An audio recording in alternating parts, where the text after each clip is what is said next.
Depuis le divorce de ses parents, Laetitia, une petite fille de 5 ans, vit avec son père, Michel Brunel. Aujourd'hui, Corinne Brunel, la mère, à qui la garde officielle avait été confiée lors du divorce, souhaite récupérer sa fille. Pour garder Laetitia, Michel Brunel n'a qu'un recours, porter l'affaire devant le tribunal de grande instance pour que l'autorité parentale lui soit officiellement accordée. Michel Brunel a choisi pour avocat maître Catherine Adler. Corinne Brunel est défendue par maître Julien Dartimon. L'audience se déroule à huis clos.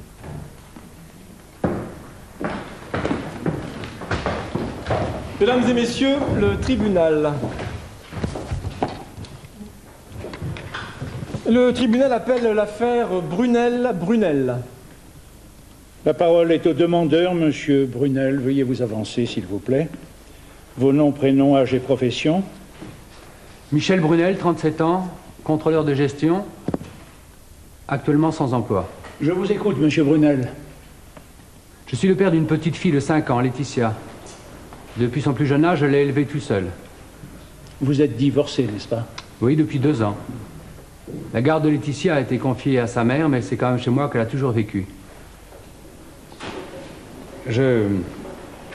Ma femme, mon ex-femme a décidé de récupérer Laetitia. Et là, j'ai dit non. Il n'y a aucune raison. C'est toujours chez moi qu'elle a vécu, c'est chez moi qu'elle restera. Monsieur le Président, j'aimerais préciser qu'entre la date du divorce et le jour où Madame Brunel a demandé à récupérer sa fille, il s'est écoulé 2 ans. 2 ans au cours desquels elle ne s'est pas beaucoup manifestée. Un petit coup de fil de temps en temps, quelques rares visites. Elle était très prise par son travail. Elle me disait qu'elle venait et à la dernière minute, elle se décommandait. Et juste après votre divorce, quels étaient vos rapports avec votre ex-femme? Bon. Très bon même. Lorsqu'on a décidé de se séparer, on a essayé de le faire dans la dignité pour protéger Laetitia. En fin de compte, ça s'est très bien passé. Je ne crois pas que Laetitia en ait souffert. Les rapports se sont détériorés au moment où Madame Brunel a fait valoir son droit de garde. Oui, du jour au lendemain, sans savoir pourquoi, Corinne a décidé que... Et pour quel motif avez-vous divorcé? Elle avait une liaison, qu'elle m'avait avouée d'elle-même d'ailleurs. Et c'est pour ça qu'on a décidé... Monsieur le Président, ce que mon client ne vous dit pas, c'est que pendant ces 4 années de mariage, il a été un mari exemplaire. Il n'a jamais eu une maîtresse. Je ne pense pas que Madame Brunel me contredise. Et de plus, dès la naissance de Laetitia, il s'en est occupé tout seul. Chers consoeurs, soyons moins sélectifs en matière de révélation. Monsieur Brunel s'occupait seul de sa fille pour la simple raison qu'il était au chômage et que sa femme travaillait pour subvenir aux besoins de la famille. Personnellement, je ne fais aucun reproche à ma femme. Pendant le temps où elle était ma femme. Elle avait un travail très accaparant. Et avant même la naissance de Laetitia, on s'était mis d'accord pour que ce soit moi qui m'en occupe. Maintenant, il faut reconnaître que Corinne n'était pas une mère très attentive, très inquiète. Pourriez-vous préciser? Laetitia a toujours été un peu fragile. Quand elle avait quelques mois, elle avait des difficultés respiratoires. La nuit, elle étouffait. Ça la réveillait et bien entendu, elle pleurait. Quand ça arrive plusieurs nuits de suite, je comprends qu'on soit un peu à bout de nerfs et Corinne me disait souvent... Allez-y. Elle vous disait quoi? Elle voulait qu'on l'enferme dans la chambre du premier étage. Elle me disait, là, au moins, on l'entendra pas. Mais là, il va trop loin. Je n'ai jamais dit ça. Tu ne t'en souviens plus? Moi, je n'avais qu'une peur, c'est qu'elle étouffe. Alors, pendant plusieurs mois, enfin, pas de façon régulière, je dormais avec Laetitia au premier étage et je la veillais. Oh, bel exemple de dévouement, monsieur Brunel. Mais j'ai là le carnet de santé de votre fille. Et ce que vous appelez de difficultés respiratoires, en laissant supposer je ne sais quelles maladies, ne sont en réalité que des rhinopharyngites à répétition. C'est écrit, en toutes lettres. Il n'empêche que c'est très impressionnant. La plupart des enfants font des rhinopharyngites, et lorsqu'ils sont correctement soignés, le risque est réduit à 0. Or que je sache, votre femme n'a jamais refusé l'assistance d'un médecin. Ah non, bien sûr que non. Bon, dans ce cas, inutile de faire passer ma cliente pour une mère indigne. C'est vous qui cultivez l'anxiété. Je ne pense pas que ce soit une qualité primordiale quand on élève un enfant. Bien. Votre fille est toujours domiciliée chez vous? Oui. Est-il arrivé à votre ex-femme d'emmener Laetitia avec elle pour des vacances ou quelques jours? Jamais. Le plus souvent, elle téléphonait quand elle disait qu'elle venait, c'était pour dîner à la maison. Rarement plus d'une fois par mois. L'année dernière, elle a même oublié son anniversaire. J'étais en voyage d'affaires. Et votre fille n'a jamais souffert de l'absence de sa mère? Jamais, elle était habituée depuis le début. Quand on était mariés, ma femme quittait la maison vers 9 h et rentrait le soir après 20 h, quand elle n'avait pas un dîner. D'affaires, monsieur Brunel, d'affaires. Oui, d'affaires. Enfin, il y a des jours où Laetitia ne voyait pas sa mère, même pas 5 minutes. Monsieur Brunel, voulez-vous nous rappeler la profession de votre femme? Oh, elle a bien réussi. Elle dirige le département marketing d'une chaîne de magasins d'ameublement, ACMA. Elle a 30 personnes sous ses ordres. Quelles sont vos ressources personnelles actuellement? J'ai quelques biens immobiliers que j'ai hérités de mes parents. Enfin, ce n'est pas colossal, mais ça me permet maintenant de subvenir aux besoins de Laetitia. Dont vous avez hérité quand? Il y a 1 an et demi. Ainsi, pendant la durée de votre mariage, c'est votre femme seule qui subvenait aux dépenses. Oui. Avec une telle générosité que monsieur Brunel ne s'est jamais beaucoup démené pour trouver un emploi. Il fallait bien quelqu'un pour s'occuper de Laetitia. Vous pouviez prendre une personne à la maison. Madame Brunel avait des revenus largement suffisants pour embaucher quelqu'un. Je ne voulais pas que Laetitia soit confiée à des mains étrangères. Oui? Et pour quelle raison? C'est une enfant un peu... Elle est très timide. Sa maîtresse d'école me dit qu'elle est toujours toute seule dans la cour. Je n'ai jamais voulu qu'elle reste à la cantine parce que je sais qu'elle ne mange pas beaucoup si je n'étais pas derrière elle pour la pousser un peu. Est-ce qu'elle a des problèmes importants? Non. Mais ce n'est pas comme la plupart des enfants. Elle a sa petite vie, son petit univers à elle. Et puis moi surtout. Je lui dis des histoires le soir quand elle a du mal à s'endormir. Je lui apprends à faire la cuisine. On met des disques. On chante ensemble. Enfin, ça a l'air bête, mais je lui ai construit quelque chose de douillet. Et si elle doit vivre avec sa mère, ça va complètement la changer. Et je sais que ça va être très dur pour elle. Et très dur pour moi. Faut pas me l'enlever, Monsieur le Président. Faut pas me l'enlever. Je vous remercie, Monsieur Brunel. Vous pouvez aller vous asseoir. La parole est à Madame Brunel. Vos noms, prénoms, âge et profession? Corinne Brunel, 36 ans, directeur de marketing chez ACMA. Le tribunal vous écoute. Pour moi, la situation est simple. Quand le divorce a été prononcé, le tribunal a décidé de m'accorder la garde de ma fille. Et je ne l'ai pas prise tout de suite parce que je n'étais pas complètement installée. Mais aujourd'hui, je le suis. Et son père refuse. Si j'ai bien entendu, Monsieur Brunel, le divorce s'est passé sans grand problème majeur entre vous. Absolument. Et c'est vous qui avez tenu à avoir la garde de votre fille. Mon mari avait des revenus insuffisants. Il était plus logique qu'elle soit officiellement sous ma garde. D'ailleurs, Michel était d'accord pour que nous nous arrangions entre nous, en dehors des tribunaux. Attendez, vous avez une curieuse façon de présenter les choses, Madame Brunel. Votre mari a toujours refusé que la garde de Laetitia vous soit confiée. Pour le rassurer, vous lui avez laissé entendre que vous ne vous conformeriez pas à la décision de justice. Il vous a fait confiance, il avait de bonnes raisons, car vous n'étiez pas une mère très envahissante. Et au bout de 2 ans, vous refaites surface et vous réclamez votre fille, qui entre-temps a eu largement le temps de vous oublier. Mais je n'ai jamais dit à Michel qu'il garderait Laetitia toute sa vie. Il ment. Mais c'est vrai qu'au début, je n'étais pas prête à l'emmener.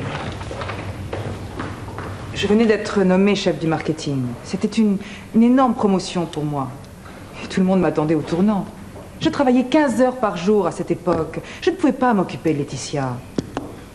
Mais c'était provisoire, et il le savait très bien. Et quelle est votre situation de famille actuellement? Je vis avec quelqu'un. L'homme pour qui vous avez quitté votre mari? Oui. Qui est-ce? Il s'appelle Claude Chevalier. Il travaille également chez ACMA, à un très bon poste. Je compte me marier bientôt. Est-il vrai que votre ex-mari s'est toujours occupé de votre fille? Oui. Mais je suis quand même la mère de Laetitia. Et j'aime ma fille. Il faut comprendre ce qui s'est passé. Quand j'ai réalisé que Michel ne faisait pas grand-chose pour retrouver du travail, j'ai pris les choses en main. C'est vrai, je me suis prise au jeu. Je voulais absolument réussir. Et j'ai réussi. Mais Laetitia en a payé le prix. Ça, je le sais maintenant. Madame, n'était-il pas possible de concilier à la fois votre travail et votre fille? Mais Michel, vous tenez absolument à s'occuper de Laetitia tout seul. Chaque fois que j'essayais de faire quelque chose, il me disait non, laisse ça, tu ne sais pas, tu vas lui faire mal. Alors au début, j'ai lutté, mais bon, peu à peu, j'ai baissé les bras. J'ai laissé Michel tout faire. Ça, on ne peut pas dire que vous ayez une conception très classique du rôle d'épouse et de mère, Madame Brunel. Hein. J'ai des torts. J'en suis consciente. Mais aujourd'hui, j'ai changé. Ma fille me manque. Et je sais que je lui manque aussi. J'ai beaucoup réfléchi à moi, à ma vie. Et j'ai compris pas mal de choses. Que le travail n'est pas le principal. D'ailleurs, je travaille plus comme avant. Beaucoup moins. Je m'arrange pour sortir à 6 heures et j'ai mes week-ends. Je veux m'occuper de ma fille. Avec une profession aussi prenante que la vôtre, je vous félicite, Madame Brunel. Comment se fait-il que vous ayez pu vous dégager d'occupations si accaparantes? Eh bien, la division marketing a été scindée en deux et je me spécialise dans le développement des nouvelles succursales. Les responsabilités sont partagées. Pourrait-on parler de stagnation professionnelle? Non. Disons, changement d'orientation. Décidé par qui? La direction. Nous y voilà. Donc, ayant moins de responsabilités, moins de travail, vous vous rappelez que vous avez une fille. Madame Brunel a pu aménager son emploi du temps pour être plus disponible. Et pourquoi ne l'a-t-elle pas aménagé plus tôt, cher confrère? Très bonne question, chère consoeur, et je vais vous répondre. Ma cliente vit à l'heure actuelle avec un homme qui a une excellente situation. Elle va pouvoir se reposer sur lui. Ce qui n'était malheureusement pas le cas de Monsieur Brunel, qui s'est fait licencier de son entreprise pour incompétence notoire. Non, compression de personnel. On compresse en priorité les incompétents. D'ailleurs, Monsieur Brunel, conscient de ses limites, ne s'est jamais donné beaucoup de mal pour retrouver un emploi. Il savait d'avance qu'il ne le garderait pas longtemps. Écoutez, maître, je vous en prie. Excusez-moi, Monsieur le Président. Il y a des choses qui ne sont pas forcément agréables à entendre, mais il faut quand même dire clairement. Il a raison, Monsieur le Président. Je n'ai pas toujours été performant dans mon travail, contrairement à Corinne. Mais on est ici pour décider de la garde de Laetitia, et dans ce domaine, je crois avoir des capacités supérieures à celles de Corinne. Demandez-lui si elle sait changer un bébé, préparer un biberon ou bercer un enfant, demandez-lui. Je comprends très bien la position de Michel, mais je veux qu'il sache que si Laetitia me revient, il ne sera pas privé de sa fille. Il sera toujours son père. Et ça, quoi qu'il arrive. Je vous remercie, madame. Vous pouvez vous asseoir. Huissier, introduisez le premier témoin, je vous prie. Le tribunal appelle le premier témoin, Monsieur Gaillard, cité par Monsieur Brunel. Veuillez décliner vos noms, prénoms, âge et profession. François Gaillard, 36 ans, expert comptable. Vous jurez de dire la vérité, toute la vérité, rien que la vérité. Levez la main droite et dites « je jure ». Je le jure. Je crois que vous êtes un ami de M. Brunel. Je connais Michel depuis une quinzaine d'années. En 15 ans, je crois qu'on peut prétendre connaître quelqu'un. Bien sûr. Je vous écoute. C'est un peu difficile de parler comme ça devant lui, mais pour moi, Michel incarne la droiture, l'honnêteté, la sensibilité. La seule chose que je pourrais lui reprocher, c'est son mariage. Vous êtes contre le mariage? Non, pas du tout. Ce que je voulais dire, c'est que Michel n'a pas choisi la femme qui lui correspondait. Et ça, je l'ai senti depuis le début. Évidemment, je ne lui ai pas dit, et s'il en est là aujourd'hui, ça ne m'étonne qu'à moitié. Vous continuiez de le fréquenter pendant son mariage? Oui, et ce qui m'a toujours choqué, c'est l'absence de sa femme. Un dîner, un séminaire, un voyage, on ne la voyait pas souvent. Michel avait l'air de trouver ça normal. Il s'occupait de sa fille comme jamais je n'ai vu quelqu'un s'occuper d'une enfant. C'était plus que son père, c'était carrément sa mère. Et ça se sentait que Laetitia était... Elle adorait son père, et elle l'adore toujours d'ailleurs. Vous connaissiez bien Madame Brunel? Moins bien que Michel, et en ce qui me concerne, je ne lui trouvais pas beaucoup d'intérêt. Elle parlait toujours de son travail, avec une certaine vanité, ses clients, ses budgets. Comment était-elle avec sa fille? Le problème, c'est qu'elle n'y était pas souvent. Je ne l'ai jamais vue la prendre dans ses bras. Elle n'était pas du tout maternelle. D'ailleurs, elle le reconnaissait elle-même. Un jour, elle a dit une chose qui m'a frappé. Elle a dit « Laetitia, c'est désespérant, je ne sais pas m'en servir. » Ma femme, qui était là, a trouvé ça énorme. Monsieur Gaillard, vous êtes marié, si je comprends bien? Oui, marié, 3 enfants. Quelle est la profession de votre femme? Elle ne travaille pas. Je m'en doutais, figurez-vous. Pour moi, être mère de famille, c'est un métier.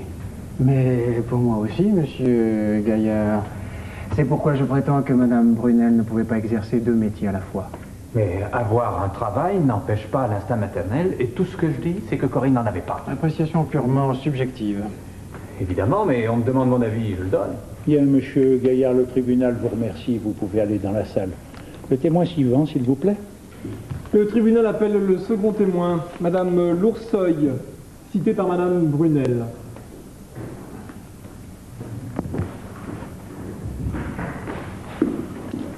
Bonjour, madame. Vos noms, prénoms, profession, situation de famille? Anne Loursoy, psychologue. Je suis mariée, j'ai 2 enfants. Vous jurez de dire la vérité, toute la vérité, rien que la vérité. Levez la main droite et dites « je le jure ». Je le jure. C'est en tant que psychologue que vous venez nous apporter votre témoignage? Non, je suis la cousine de Corinne, Monsieur le Président, mais j'ai mon cabinet dans le même immeuble que Monsieur Brunel. Quand Corinne a voulu emménager au début de son mariage, c'est moi qui lui ai trouvé l'appartement. Et c'est monsieur Brunel qui l'a gardé? Oui, ce qui fait qu'il est toujours mon voisin. Qu'avez-vous à dire, madame Loursoy? Bien, je connais bien Michel et surtout Laetitia. Que pouvez-vous nous dire sur Laetitia? Eh bien, je crois que Laetitia a hérité de la sensibilité de son père. Elle est réservée, ne se livre que lorsqu'elle est en confiance. Puis, je crois qu'elle a besoin d'avoir des repères. Oui. Vous pourriez développer? Oui. Une seule fois, Michel nous l'a confiée pour quelques jours. Le changement d'habitude, de décor, a fait qu'elle s'est complètement fermée. Mon petit garçon a le même âge, mais le contact ne s'est pas établi. Et quand elle a retrouvé son père, elle lui a dit « Pourquoi tu m'as laissé ?» Vous avez eu à vous occuper de Laetitia, professionnellement parlant, bien sûr. Non, absolument pas, Monsieur le Président. Laetitia n'a aucun besoin d'avoir un psychologue. Elle a surtout besoin d'une mère. Voilà un raccourci très brillant. Maître, laissez parler le témoin, s'il vous plaît. Monsieur Brunel se vante d'aimer sa fille, et je le crois volontiers. Mais l'éducation d'un enfant, c'est pas seulement une question d'amour. En lui passant tous ses caprices, en la traitant comme il la traite, il lui rend pas service. Laetitia est une enfant horriblement gâtée. Mais c'est pas tout. Elle a un comportement tout à fait anormal pour une petite fille de son âge. Et ça, c'est dû à la manière dont Monsieur Brunel s'en occupe. Mais que voulez-vous dire? Eh bien, je pense que Monsieur Brunel a reporté toute son affectivité sur elle, et il l'étouffe. C'est pas volontaire, bien sûr, mais ça a rendu cette petite fille complètement asociale.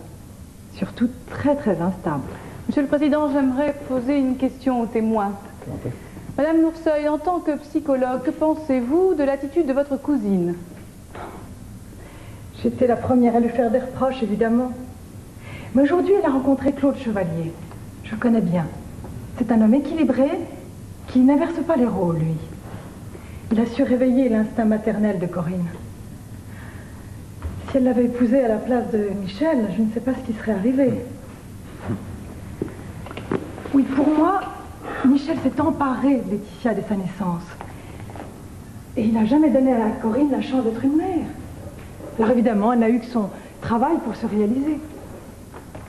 Je vous remercie, Madame Lourceuil, vous pouvez aller dans la salle. Maître Adler, puisque vous êtes en verve, vous avez la parole. Monsieur le Président, je commencerai par un point crucial. Michel Brunel a été grugé. Sa femme, au moment du divorce, lui a laissé croire qu'il aurait la garde de sa fille. Il a été bien naïf d'accepter que cette garde ne lui soit pas confiée officiellement, je vous le concède. Vu ses revenus, il n'avait pas vraiment le choix. Oui, vous permettez? Ces débats ont clairement établi que Corinne Brunel n'a jamais eu la moindre fibre maternelle. Alors pouvez-vous m'expliquer par quel miracle elle se serait soudain métamorphosée en mère attentive et aimante? La vérité, c'est que Corinne Brunel connaît une stagnation professionnelle qui explique aujourd'hui ce revirement. Mais dès la moindre promotion, ce que je lui souhaite, elle repartira de plus belle. Mais je veux surtout parler de Laetitia, dont l'intérêt est la seule chose qui compte vraiment. Laetitia a 5 ans. Elle n'a connu, pour ainsi dire, que son père. L'installer dans un nouveau foyer risque de la perturber gravement. Elle ne connaît pas Claude Chevalier et elle n'a jamais eu avec sa mère de relation maternelle normale. Autant la confier à 2 étrangers, le résultat sera le même. Mon client vous l'a expliqué, Monsieur le Président, Laetitia est une enfant fragile. Rendez-la à sa mère et vous en ferez une enfant désorientée et malheureuse. Laissez-la à son père et elle continuera d'être ce qu'elle est, une enfant comprise et aimée. Je sollicite donc le transfert de l'autorité parentale au profit de mon client, étant entendu que nous ne ferons pas obstacle à un droit de visite de la mère. Merci. Maître Dartimon. Oui. Il y a un point sur lequel je suis tout à fait en accord avec ce que nous venons d'entendre. C'est l'importance de Laetitia. C'est d'elle et d'elle seule dont il s'agit. Les états d'âme d'un papa gâteau n'ont pas à intervenir dans la décision finale. Pour moi, une chose ressort clairement de ces débats. C'est l'influence néfaste que peut avoir Michel Brunel sur sa fille. Oh, oui. Il aime Laetitia, nous ne le nions pas. Mais c'est un père omniprésent, qui enferme sa fille dans un cocon et qui se plie à ses 4 volontés. Je crois que Laetitia a terriblement besoin de changer d'air, d'apprendre la vraie valeur des choses, d'avoir son contingent de oui et de non. Il y va de son intérêt. Si étant Corinne Brunel, n'a pas fermé la porte à son ex-mari. Elle est prête à lui laisser Laetitia le week-end et pendant les vacances, autant qu'il le souhaite. Elle l'a dit elle-même. Il n'est pas question d'enlever Laetitia à son père. Elle a besoin de son amour, autant que celui de sa mère. Nous ne cherchons pas la rupture, nous réclamons l'équilibre. C'est pourquoi, Monsieur le Président, je vous demande de songer à l'avenir de cet enfant.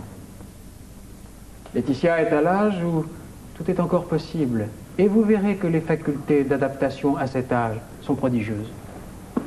Je demande donc au tribunal de rejeter toutes les demandes de M. Brunel et de permettre à ma cliente d'exercer pleinement son droit de garde. Je vous remercie, Maître Dartimon. Le tribunal se retire. L'audience est suspendue.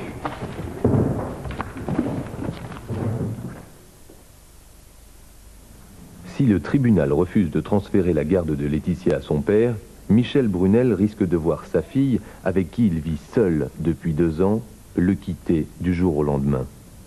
D'un autre côté, peut-on refuser à Corinne Brunel le droit d'être enfin une mère, ce qu'elle semble sincèrement souhaiter? Une fois de plus, le juge Garonne doit trancher. Écoutons sa décision.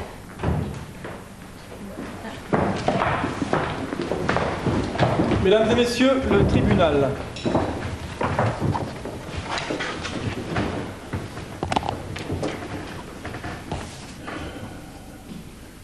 À l'issue de ces débats, il apparaît clairement que Monsieur et Madame Brunel aiment tous 2 sincèrement leur fille. C'est donc l'intérêt de l'enfant que le tribunal a pris en considération pour rendre son jugement. Attendu que le divorce prononcé il y a 3 ans attribuait la garde de l'enfant au profit de la mère, mais attendu que depuis 3 ans, Laetitia vit une existence stable auprès de son père et que sa mère ne s'est que très rarement manifestée, le tribunal considère que pour préserver l'équilibre de l'enfant, il convenait d'entériner cette situation de fait. En conséquence, le tribunal transfère l'autorité parentale de Laetitia au profit de M. Brunel. Toutefois, il est de l'intérêt de l'enfant qu'elle voit régulièrement sa mère. Aussi, le tribunal accorde à Mme Brunel un droit de visite et d'hébergement les 1er, 3e et 5e week-ends de chaque mois et pour la moitié des vacances scolaires. Le tribunal souhaite que M. et Mme Brunel sachent faire taire leur querelle personnelle et contribuent ensemble au bonheur et à l'équilibre de la petite Laetitia. Mesdames et messieurs, l'audience est levée.